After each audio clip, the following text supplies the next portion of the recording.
Dans cette vidéo, je vais t'expliquer pourquoi il faut s'aimer. On en parle beaucoup en ce moment avec le développement personnel, aime-toi avant d'aimer quelqu'un d'autre, etc., etc. Mais pourquoi au fait il faut s'aimer?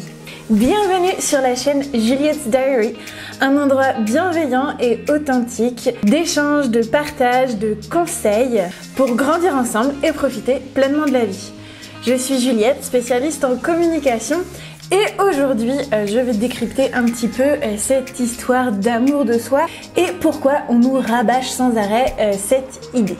D'ailleurs, si tu n'es pas encore membre de ma chaîne, je t'invite à aller cliquer sur ce bouton s'abonner et pense bien à cocher la petite cloche pour rejoindre cette communauté bienveillante et profiter de conseils et puis échanger avec moi également sur des sujets passionnants. Je ne sais pas si tu as remarqué, mais dans notre société, il y a un léger tabou. Alors, tabou, c'est peut-être un peu fort, mais quand même, un léger tabou autour de l'amour qu'on peut se porter. En fait, tout de suite, si on dit « bah moi j'aime bien ça chez moi », on va se prendre une remarque du genre « bah ça va les chevilles ». Pourquoi en fait? Parce que en fait, je ne vois pas ce qu'il y a de mal à se donner de l'amour en fait, c'est pas un problème. Mais limite, c'est plus acceptable de venir se rabaisser plutôt que de dire bah moi je suis bon à ça et bon à ça. Alors que bah c'est ok en fait, c'est ok de connaître ses points faibles et ses points forts. C'est même assez important de se connaître. Enfin, c'est la preuve qu'on se connaît, on connaît nos points forts et nos points faibles. Mimi, tu fais exprès, hein. Mais non, mais... Alors, pourquoi moi je trouve ça important de s'aimer, de se porter de l'amour? On passe quand même la majorité de notre vie avec nous-mêmes, si ce n'est pas toute notre vie avec nous-mêmes. Donc autant s'apprécier un minimum, parce que c'est long toute une vie. Hein. Bon, je nous conseille à tous de vivre le plus longtemps possible. Si on vit 100 ans ensemble, enfin avec nous-mêmes, c'est long, donc faut s'apprécier un minimum. C'est un peu ne pas s'aimer, c'est un peu comme si vous viviez avec un coloc pendant 100 ans, vous n'aimiez pas. Enfin à un moment donné, alors, avec le coloc, on a l'option de changer de coloc. Bon, nous, on peut pas changer, on est nous. Mais faut faire un petit effort pour apprécier le moment avec nous-mêmes. Tu fais exprès, Lily, là, j'ai plus de batterie. Et puis, ne pas s'aimer, ça peut rendre quand même assez malheureux. Parce que ce qui se passe, c'est que quand on ne s'aime pas assez, quand on n'a pas assez confiance en nous, et on va tout le temps douter de nos choix, douter de nos décisions. Alors je dis pas que douter est mal, hein, c'est normal de douter, mais tout le temps, en fait c'est épuisant. Et puis, l'autre chose qui peut nous rendre malheureux, c'est que lorsqu'on ne s'apporte pas assez d'amour, on va avoir cette petite tendance à aller chercher l'amour à l'extérieur. Sauf que il y aura toujours ce petit vide, en fait. Si on ne s'apporte aucun amour, il y aura ce petit vide et l'amour extérieur ne sera jamais assez, finalement. Il y aura toujours un manque. Vous trouverez toujours que l'amour que vous donnent les autres, c'est pas suffisant, c'est pas comme vous le souhaiteriez.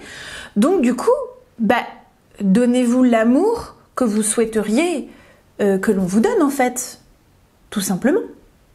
D'autre part, lorsqu'on va chercher l'amour autour de soi, on a tendance à un petit peu étouffer les autres et fatiguer aussi les autres parce que on est sans cesse en demande, parce qu'on a besoin d'être rassuré sur le fait d'être aimé. Et ça, c'est pas toujours facile à gérer pour l'entourage, que ce soit la famille, les amis, ou même un partenaire ou une partenaire amoureux ou amoureuse. On peut aussi faire allusion à un concept de physique quantique qui est que du coup tout est vibration et des ondes, hein, et que lorsque on est dans une certaine pensée, dans un certain état d'esprit, on émet une certaine onde, une certaine vibration. et que si on envoie la vibration qu'on ne s'aime pas et que en fait ce qui se passe c'est que souvent lorsqu'on ne s'aime pas c'est dans le sens où on va pas se respecter et en fait si tu ne te respectes pas c'est cette vibration que tu vas émettre et tu risques d'attirer des gens dans cette vibration là qui ne vont pas non plus te respecter. Alors attention, ce n'est pas une formule magique, ce n'est pas parce que tu te manques légèrement de respect que tu vas nécessairement, obligatoirement rencontrer quelqu'un qui va te faire du mal. Il y a plein de gens qui ont du mal à avoir confiance en eux et s'envoyer de l'amour et ils sont en couple avec des personnes adorables. Hein. C'est pas une loi. Hein. C'est un concept que l'on peut apercevoir parfois. Maintenant, attention, oui, je vous ai parlé du concept de la société où je sais pas pourquoi c'est assez, enfin pas mal vu, mais c'est assez tabou. Je vous ai aussi parlé de pourquoi finalement c'était essentiel de s'apporter de l'amour, hein, simplement parce que ça nous rend heureux. Mais il ne faut pas oublier que s'apporter de l'amour, s'aimer, c'est un peu le travail de toute une vie.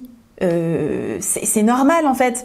Il y a des moments où on va se donner moins d'amour, des moments où on va se donner plus d'amour, et c'est ok en fait. Il y a des personnes des fois qui se disent bah non, moi tant que je m'aimerais pas, je ne pourrais rencontrer absolument personne parce qu'il faut s'aimer d'abord avant d'aimer les autres. Pas complètement parce que sinon on n'avance pas. Donc je pense que c'est vraiment quelque chose que l'on travaille entre guillemets toute sa vie. Et l'amour est un besoin. Donc en fait sans amour on meurt. Donc on a aussi quelque part besoin de l'amour des autres. Mais ce que je voulais dire c'est qu'il ne faut pas seulement compter sur l'amour des autres. C'est-à-dire qu'il faut se donner de l'amour à soi et puis trouver des gens qui nous aiment pour ce que l'on est. C'est les deux en fait, les deux sont bien. Je vous ferai une prochaine vidéo sur comment en fait s'apporter de l'amour parce que vous verrez que petit teasing, s'aimer c'est s'apporter de l'amour. Donc je ferai une autre vidéo sur comment s'apporter de l'amour finalement. C'est quoi s'apporter de l'amour? Mais aujourd'hui je voulais déjà aborder le pourquoi. Si cette vidéo t'a plu, mets un pouce, ça permet de me soutenir aussi parce que je travaille beaucoup sur ces vidéos. Et du coup, je vous retrouve dans une prochaine vidéo. À bientôt, ciao ciao.